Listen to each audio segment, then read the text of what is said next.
नमस्कार, आदाब। मेरा नाम है मोहम्मद नसीम खान और आप देख रहे हैं बॉलीवुड हेल्पलाइन।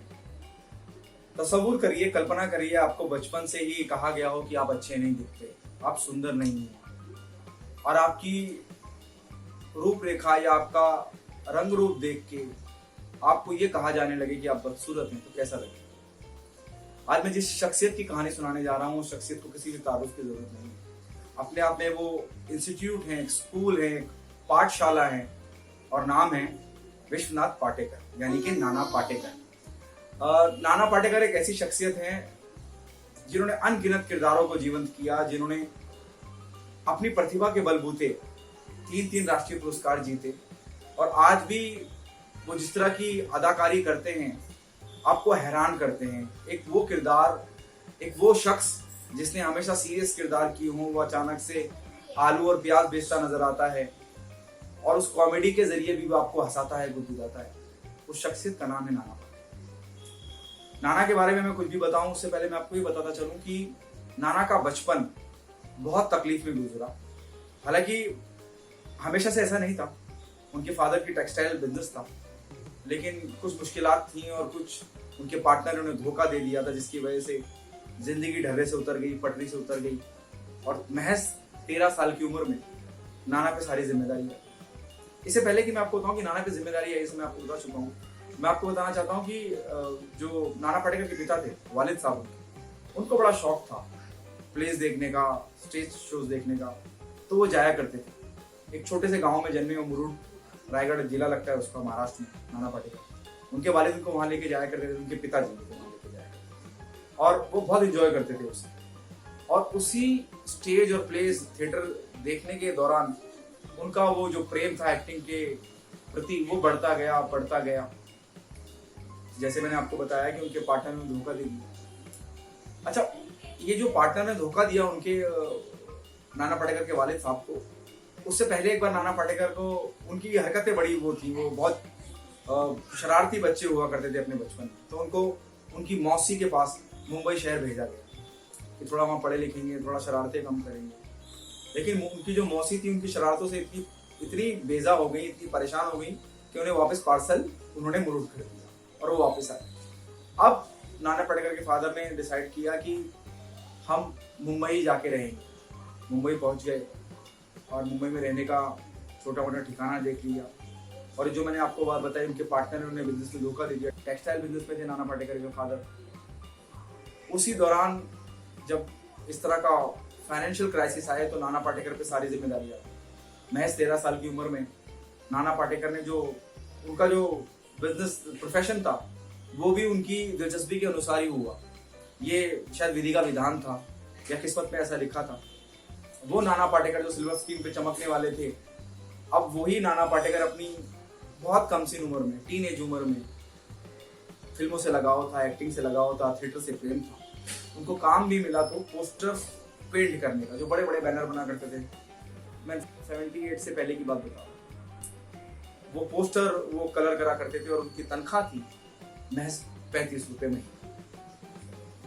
8 किलोमीटर पैदल जाते थे वो चल के चुना भट्टी, और 8 किलोमीटर वो पैदल वापस लौटा करते। सोचिए 13 साल की उम्र और उस पर जिम्मेदारी, किस तकलीफों का सामना किया होगा नाना पाटेकर। शायद वो उनकी ये तकलीफें, ये परेशानी, और उन्होंने गरीबी को यूं इतने नजदीक से देखा है, उसकी वजह हमें आज नजर आती है कि वो किस तरह से सोशल वर्क करते हैं, किस तरह से किसानों के लिए खड़े हो जाते हैं। खैर, इसका बीज तो उनके बचपन में बो दिया गया था, क्योंकि उन्होंने वो गरीबी, वो परेशानी, वो तकलीफ महज 13 साल की उम्र में। उनके पिताजी को कई बार इस बात का मलाल भी होता, दुख भी होता। वो कहते भी थे नाना पाटेकर से कि मैं कभी नहीं चाहता था कि मेरे बच्चे इस तरह से अपना जीवन व्यतीत करें, लेकिन जिस उम्र में तुम्हें पढ़ना चाहिए, तुम्हें उस उम्र में काम करना पड़ रहा है। मैं माफी चाहता हूँ कि जो मैं तुम्हारे लिए करना चाहता था वो नहीं कर पाया। लेकिन नाना पाटेकर अपने पिता का भी हौसला बढ़ाते और काम करते। बम्बई आ चुके थे, हल्के हल्के जवान भी होते गए, बड़े होते गए, और उसी दौरान उन्होंने काम भी करते थे, पढ़ाई भी करते थे। जिसे स्कूल ऑफ आर्ट्स में एडमिशन ले लिया, और वहाँ उनकी मुलाकात स्मिता पाटिल से हुई। स्मिता पाटिल से उनकी बहुत अच्छी दोस्ती भी हो गई, और उसी दौरान उनकी मुलाकात अपनी पत्नी नीलकंठी से भी हुई। और कुछ वक्त के बाद प्यार हो गया, उन्होंने शादी कर ली। और उसी दौरान उन्होंने अपना पहला कमर्शियल थिएटर का प्ले किया, हमीदा बाईची कोठी। वो बहुत कामयाब है और उस कामयाबी ने उनको हौसला दिया कि वो फिल्म जगत में भी ट्राई करें। हालांकि इसके बाद भी उन्होंने 3-4 स्टेज किए जो इतने कामयाब नहीं हुए। सागर नाम का भी एक प्ले किया उन्होंने, वो भी सक्सेसफुल रहा। और कई मराठी फिल्में की जिनमें छोटे मोटे रोल उन्होंने किए और जिंदगी इस तरह से फिल्म जगत की तरफ मुड़ गई। जिंदगी में तकलीफ और परेशानी जब हुई, जब उनका बेटा 1 साल का हुआ, उसी दौरान उनके पिताजी का देहांत हो गया। उस बात से ये बहुत टूट गए और महज 3.5 साल के बाद जो उनका बच्चा, जब पहला बच्चा था, जो उनका बेटा था, 3 साल की उम्र में उस बच्चे का देहांत हो गया। उसको कुछ बीमारी थी और उस बच्चे के जाने से नाना पाटेकर बिल्कुल टूट गए। और उस दौरान उनका हौसला या उनको इस गम से उभारा उनकी पत्नी नीलकंठी ने और उनकी दोस्त स्मिता पाटिल। और जिस वक्त उन्होंने नाना पाटेकर से शादी करी नीलकंठी ने, या नाना पाटेकर ने नीलकंठी से शादी करी, उस वक्त नाना पाटेकर की तनख्वाह थी 1500 रुपए और नीलकंठी की तनख्वाह थी 3500। इतना बड़ा डिफरेंस था उन दोनों की तनख्वाहों में। लेकिन क्योंकि दोनों को थिएटर पसंद था, दोनों एक ही विचारधारा से आते थे, दोनों एक दूसरे की बात समझते थे, एक दूसरे को पहचानते थे। एक वक्त साथ में काम कर चुके नाना पाटेकर, उनके साथ शादी भी कर ली। अच्छा, इसी दौरान 1978 में एक फिल्म आई थी मुजफ्फर अली साहब, जिन्हें किसी तारुफ की जरूरत नहीं है, गमन। उस फिल्म में फारूक शेख साहब थे और नाना पाटेकर भी मौजूद थे। तो नाना पाटेकर ने एक छोटा सा किरदार उस फिल्म में निभाया। नाना पाटेकर की कायदे से अगर हम कहेंगे कि फिल्मी दुनिया में शुरुआत कैसे हुई, तो इस फिल्म के जरिए हुई, जिस फिल्म का नाम था गमन। इसके बाद जैसे मैंने आपको बताया कि स्मिता पाटिल के साथ वो जेजे स्कूल ऑफ आर्ट्स में मुलाकात हो गई थी और स्मिता पाटिल ऑलरेडी फिल्मों में काम कर रही थी। तो स्मिता पाटिल ने उनका नाम रवि चोपड़ा के आगे रिकमेंड किया। उस दौरान रवि चोपड़ा साहब एक फिल्म बना रहे थे, जिसका नाम था आज की आवाज, और उस फिल्म के लिए उन्हें बुलाया गया। जब रवि चोपड़ा साहब ने कहा कि मैं आपको एक रेपिस्ट का रोल देना चाहता हूँ, तो नाना पाटेकर बहुत नाराज हुए, बहुत भड़क गए, गुस्सा होने लगे। इत्तेफाक से ये हुआ कि स्मिता पाटिल भी उसी वक्त पहुंच गई। स्मिता पाटिल ने दोनों लोगों को समझाया, रवि चोपड़ा साहब को समझाया और नाना को समझाया, और उन्हें उसी फिल्म में एक बुजुर्ग बिजनेसमैन का नेगेटिव किरदार मिला, जो उन्होंने बखूबी निभाया। और उनकी उस एक्टिंग से ये बहुत जल्दी एहसास हो गया कि ये बहुत लंबी रेस का रोल है। और उसी दौरान एक फिल्म आई जिसका नाम था अंकुश, जिसको एन चंद्रा साहब ने डायरेक्ट किया। एन चंद्रा वही हैं जिन्होंने तेजाब जैसी फिल्म बनाई। ये कहानी थी कुछ दोस्तों की जिनके पास रोजगार नहीं है, जो जिंदगी में रोजगार ढूंढ रहे हैं, और किसी मोहल्ले में किसी चौल का जो कल्चर है मुंबई शहर का, उस वक्त की कहानी है। उसी वक्त में रची गई थी, गढ़ी गई थी। इतनी शक्ति हमें ना दे दाता कि मन का विश्वास कमजोर हो जाए, ये एंथम बन गया था उस दौर में। महज 13 लाख से बनाई हुई फिल्म ने 95 लाख रुपए का बिजनेस किया, इमेजिन करिए। और नाना पाटेकर के किरदार को बहुत बहुत सराहा गया। ये नाना पाटेकर के जीवन में, उनके करियर में एक टर्निंग पॉइंट साबित हुआ। इसके बाद भी उन्होंने कई मराठी फिल्में की और बहुत सा काम करते रहे, लेकिन जो कामयाबी उन्हें मिलनी चाहिए थी वो कामयाबी नहीं मिली। उस कामयाबी का इंतजार बहुत लंबा था। जैसे मैंने कहा कि इंतजार बड़ा लंबा था, एक जद्दोजहद थी अंकुश के बाद। जैसे मैंने कहा कि वो बहुत ज्यादा, मुझे नाना पाटेकर के बारे में जब मैं बात करता हूँ, नॉन फिल्मी चेहरा या आम दिखने वाला चेहरा, जो हीरो की तरह है ना 6-7 फुट का नहीं है, गोरा नहीं है। हीरो की परिभाषा हिंदी फिल्म जगत में यही है, लेकिन ये परिभाषा मुझे लगता है बहुत पहले नसीर साहब और ओमपुरी ने तोड़ दी थी, बहुत पहले।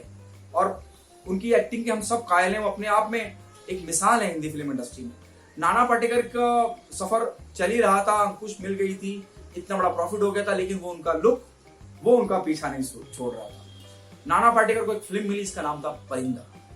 विधु विनोद चोपड़ा की फिल्म थी, बड़े कलाकार थे, राकेश, जैकी श्रॉफ, अनिल कपूर, माधुरी दीक्षित, और उस फिल्म ने नाना पाटेकर की दुनिया पलट कर। अन्ना के किरदार को कौन भूल सकता है, शायद कोई नहीं। उन्होंने अपनी एक्टिंग से जो लोगों को इम्प्रेस किया है, चाहे वो क्रिटिक हो चाहे वो ऑडियंस हो, वो आज तक काबिले तारीफ है। अन्ना के किरदार को याद करा जाता है, अन्ना के किरदार से स्टडीज करी जाती है, रेफरेंस लिए जाते हैं, जो किरदार उन्होंने जिया। और आलम यह रहा कि उस परिंदा फिल्म के उस अन्ना के किरदार के लिए नाना पाटेकर को पहला राष्ट्रीय पुरस्कार मिला। इसके बाद तो नाना पाटेकर ने कभी पीछे मुड़ के देखा ही नहीं। जिंदगी चलती रही और नाना ने ऐसी कई फिल्में करी जिसमें उन्होंने यादगार अभिनय, यादगार किरदार, अमर किरदार छोड़ दिए। इसी दौरान नाना पाटेकर दो फिल्में एक साथ कर रहे थे, एक थी अग्निसाक्षी और दूसरी थी खामोशी। खामोशी में और अग्निसाक्षी में जो कॉमन बात थी, जो दोनों को सिमिलरिटी थी, जो दोनों को मिलाती थी, वो ये था कि उन दोनों फिल्म की लीडिंग एक्ट्रेस मनीषा कोइराला। उसी दौरान नाना पाटेकर का अफेयर मनीषा कोइराला से। आप सोचिए, जिस फिल्म के हीरो सलमान खान हो, जिस फिल्म के हीरो जैकी श्रॉफ हो, डैशिंग, गुड लुकिंग, वहां मनीषा कोइराला ने अपना दिल नाना पाटेकर को दे दिया। और आलम यह रहा कि दोनों लिविंग में रहने लगे और इसी बात से उनकी बीवी उनसे नाराज हो गई और वो अलग अलग हो गए। हालांकि जो उनके बेटे हैं मल्हार, उन्होंने कभी भी इस बात की शिकायत नहीं करी। वो बहुत अच्छी बॉन्डिंग थी, मनीषा कोइराला उनके घर जाया करती थी, बहुत अच्छी बॉन्डिंग रही। बिना डिवोर्स दिए हुए नाना पाटेकर और उनकी पत्नी नीलकंठी अलग हो गए। फिर सब कुछ सही चलता रहा और नाना पाटेकर मनीषा के साथ रहते रहे। उसी दौरान उन्होंने एक फिल्म और की जिसका नाम था कोहराम, और कोहराम फिल्म की जो लीडिंग एक्ट्रेस थी वो थी आयशा जुल्का। और आयशा जुल्का के साथ भी उनके एक वक्त के बाद दोनों नजदीक आने लगे और नजदीकियों की खबर कहीं मनीषा कोइराला को भी लग गई, क्योंकि कोहराम के अलावा उन्होंने एक स्टेज प्ले भी किया था आयशा जुल्का के साथ। और मनीषा कोइराला को भी लगने लगा कि जो वक्त नाना पाटेकर हमेशा उन्हें देते आए वो वक्त कम होता जा रहा है और नाना कुछ ज्यादा ही किसी और के साथ इन्वॉल्व हो रहे हैं, कहीं वो अपना वक्त किसी और को दे रहे हैं। इस बात का शक हो चुका था।